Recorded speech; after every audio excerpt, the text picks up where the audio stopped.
Hi, as Mike said, I'm Jason Roelofs. I work for Collective Idea, a small contracting company over in West Michigan, and I'm kind of one of their two DevOps people.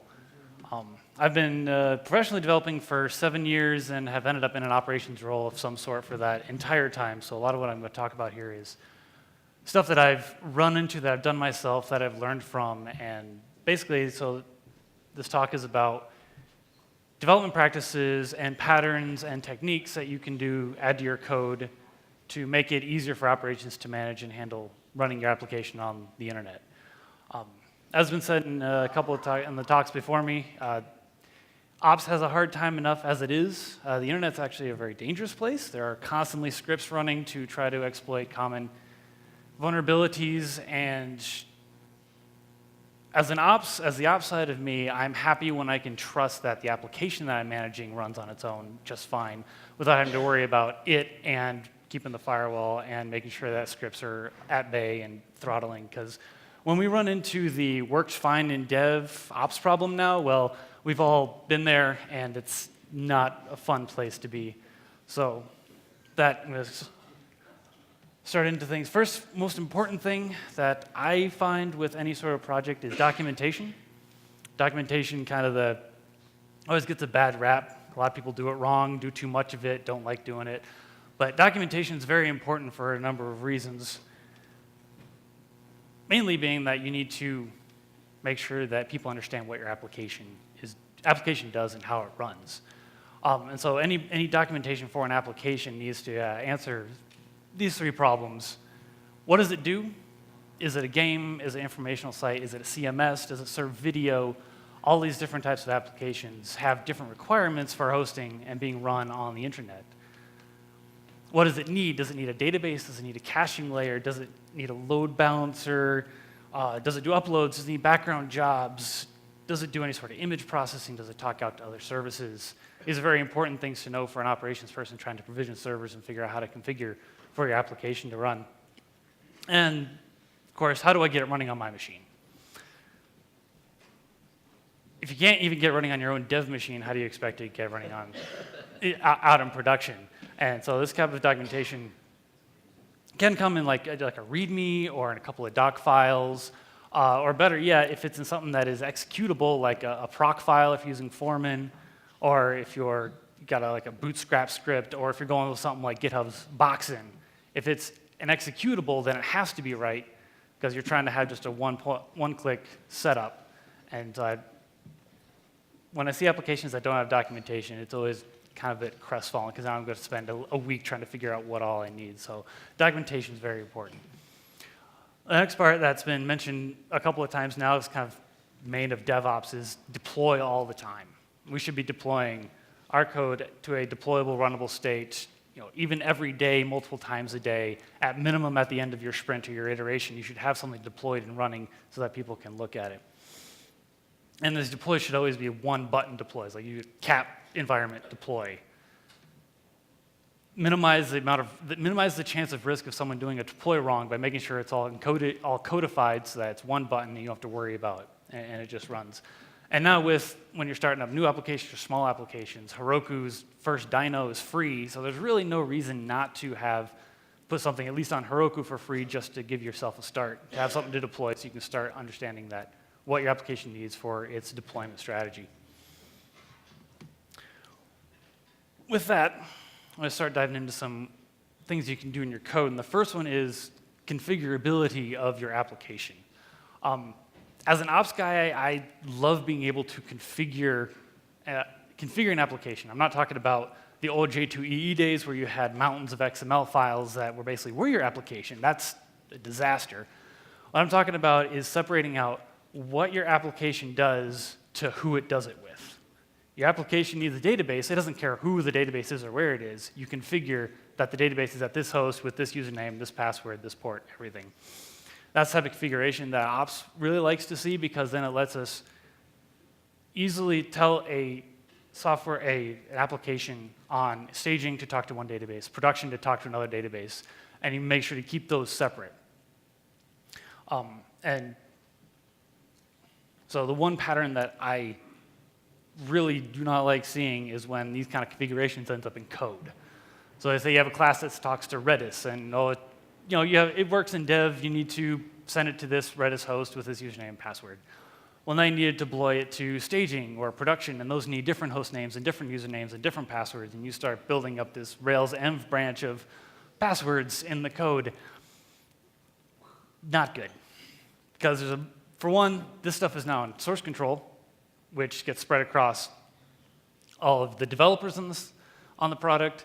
And more importantly, it gets spread across all the deployment environments. So people who jump onto your staging, all of a sudden they have credentials to get to your production environment, and that's really not good.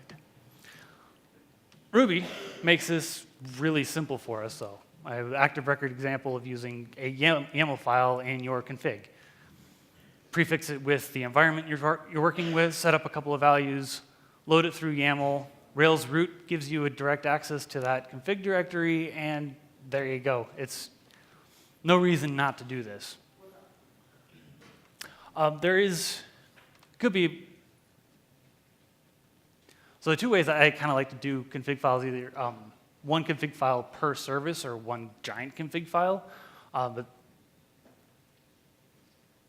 if you happen to running on environments that don't let you set config files like Heroku, which uses environment variables, that can kind of get in the way. That's why there's a couple of tools out there to kind of mix and match this nicely. One that I use is called Figaro, which is actually written by a fellow guy at Collective Idea, and I'm Steve Rickert, where basically you set environment variable looking values in your application.yaml, and Figaro will take those values, put them into your environment, and then give you an abstracted access point via its Figaro.env, so that you can have, in the situation I actually have with a customer, you can have staging on Heroku, and you can have production on a dedicated box.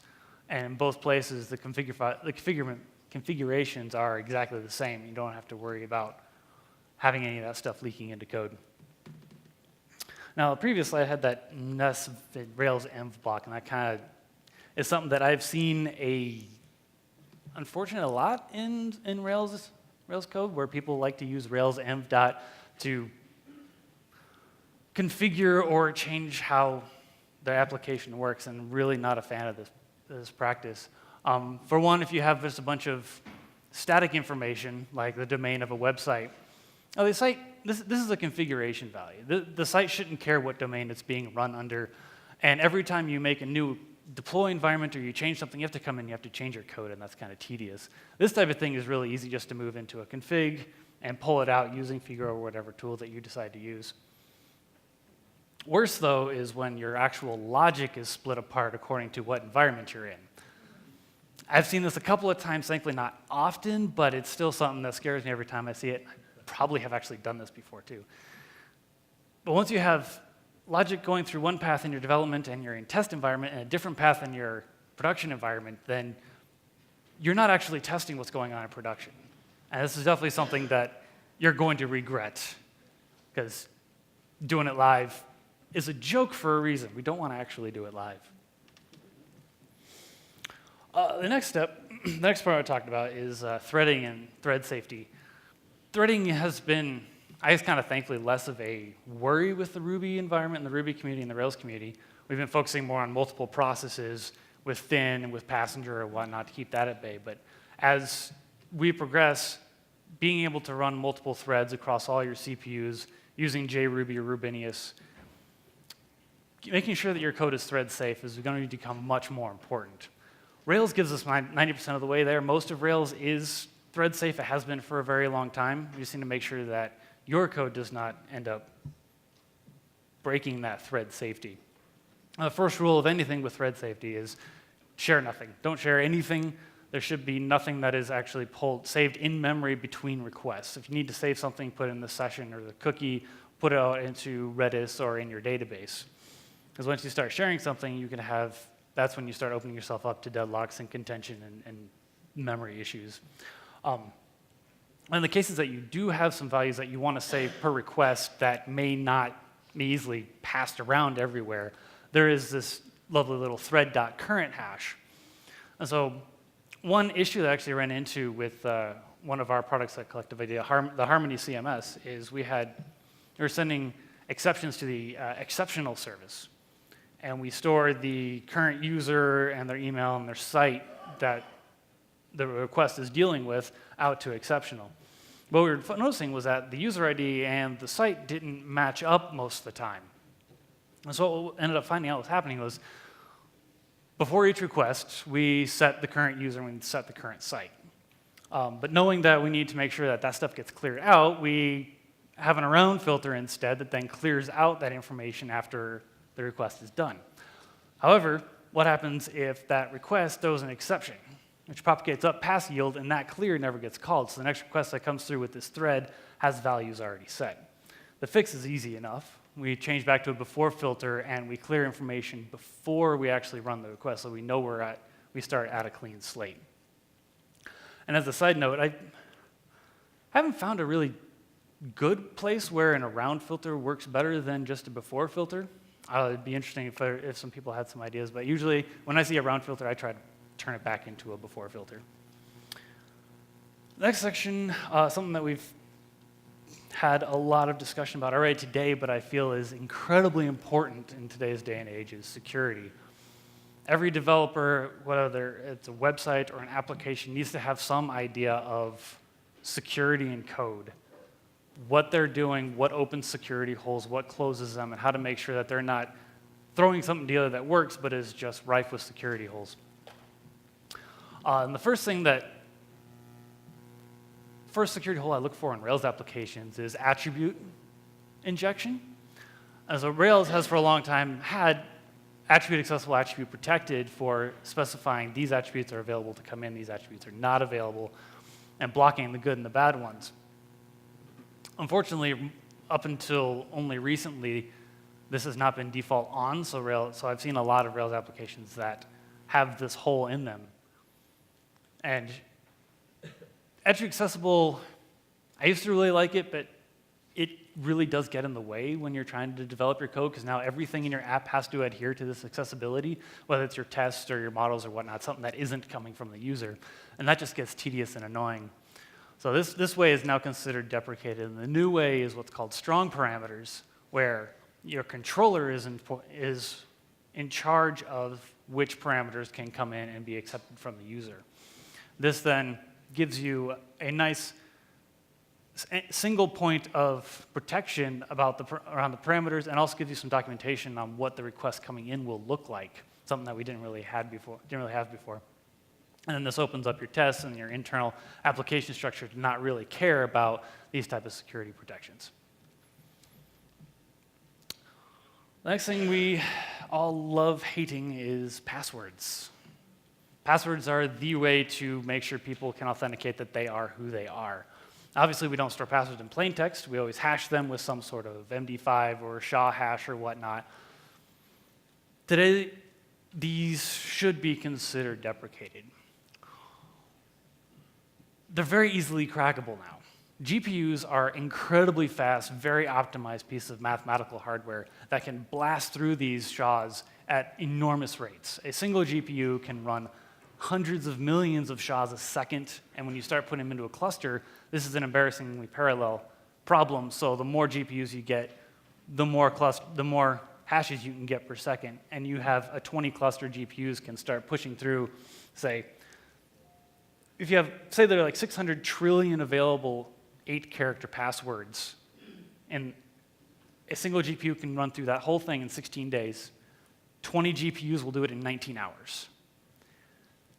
I consider the SHA hashing and MD5 hashing as they're not really secure. Even with salting does help, but there are better solutions out there, namely bcrypt.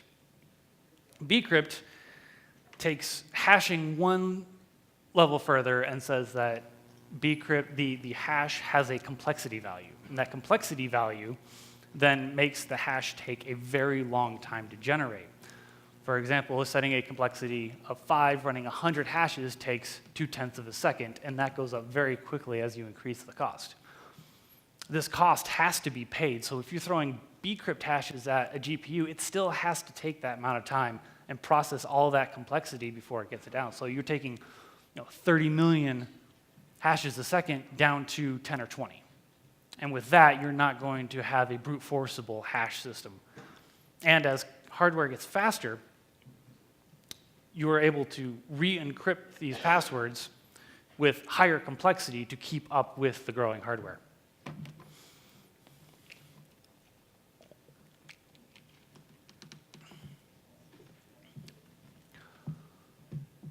My next part under security is something that we've had to deal with in the Rails community this year, and that's dealing with serialization. Obviously, there have been a lot of issues and security holes that we've had to fix lately due to remote code execution via the YAML serialization stuff. So I guess I gotta go fast. Basically, what I've kind of developed as my rule of serialization is don't serialize custom types. That opens you up to any sort of any sort of remote execution, or you don't know what's being serialized. So only use the base types like ints and strings and hashes and arrays.